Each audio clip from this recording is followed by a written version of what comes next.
Back here on Crossover Thursday, here on the Locked On Podcast Network, Chris Carter of Locked On Steelers, Patricia Traina of Locked On Giants. Patricia, let's talk about these young guns at wide receivers. Now, George Pickens a lot less young as far as how things go out. He's actually 23. He'll be 24 by the end of the regular season here. Malik Nabers just turned 21 not too long ago. But still, these are young guys that have been very impressive. And a lot of people have talked about what Malik Nabers has been able to do with the Giants. He already has, 3 receiving touchdowns on the year. When I look at those 5 deep ball completions that Daniel Jones has, 3 of them are Malik Nabers this season. What has he done that's impressed you the most? And what is the big thing that you think the Steelers need to be aware of when facing off against his big playmaker ability? Yeah, I think the fact that he has come in as advertised, deep play threat, very mature for a 21-year-old, very competitive. Wants every ball. I think sometimes he's a little too competitive for his own good because, he's not afraid to try to outmuscle a defender for the ball. And sometimes, you got to, depending on how the angle is and whatnot, sometimes you just got to say, let it go, live to see another down. But look, this kid has made such a difference because now he's starting to draw the bracket coverage, which should theoretically open things up for the other guys. And if the quarterback can get the ball to them, then great. Malik Nabers will have done his job without, necessarily doing his job, which is to catch the ball. But he has just been so good for this team. And, they missed him probably more so against the Bengals, which was a loss at home than they did against Seattle. Seattle, they were able to get by, without him. But he does make a difference in the game. He's become Daniel Jones's favorite target with good reason. And, these other receivers and just, without somebody to draw double coverage, now it's like, okay, they can be neutralized pretty easily. So, if you want to stop Malik Nabers, you've got to get physical with him. No receiver likes to get bumped off the line of scrimmage, within that first few yards where it's allowed. Knock him off his timing, his route. And just, basically put your fastest guy on him because he can run, he can cut, he can just, I call him a cloud of dust. That's not his official nickname, by the way, like the others I gave you, but he's a cloud of dust. He really is. You blinked and boom, he's gone. I don't know. I'll have to ask him if he's got a nickname besides Leak. Right now they just call him Leak, whenever he catches a ball at the stadium. But yeah, he has been something else, and I'm glad they got him. I think he's certainly been an impressive playmaker. I haven't been able to study him in depth, but when I watch the highlights, I'm like, oh man, that guy's popping off the screen like he did in college.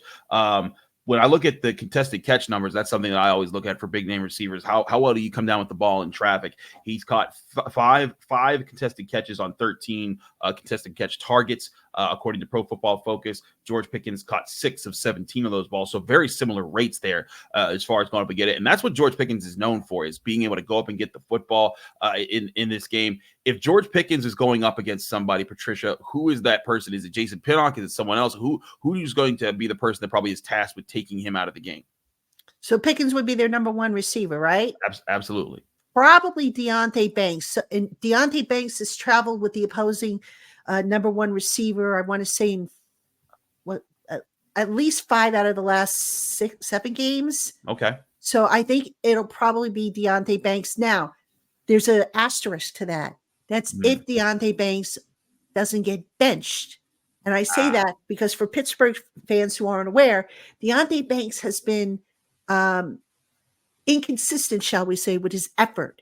And it's been blatant to the point where his coaches are starting to get on him. So against the Eagles, there were a couple of plays where he just basically just stood there and he's like, oh, okay, I'm just checking out the view. And the coaches didn't like that. So I wonder if Brian Dable isn't going to sit Deonte Banks, not for the whole game. I don't think he would sit him for the whole game, but will he sit him maybe for a series or a quarter? That remains to be seen, because obviously calling him out in public, as they did a few weeks ago, didn't do anything. The message didn't get across.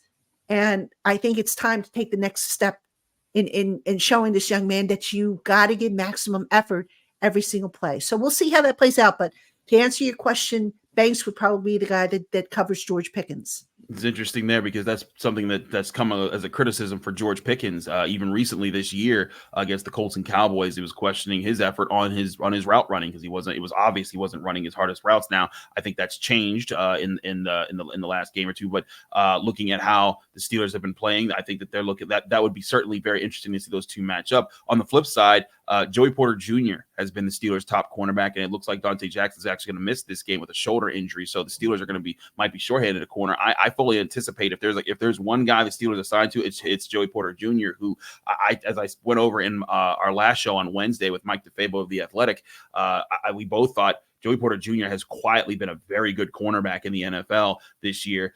He's not given up big plays. He's gotten an interception while covering CeeDee Lamb.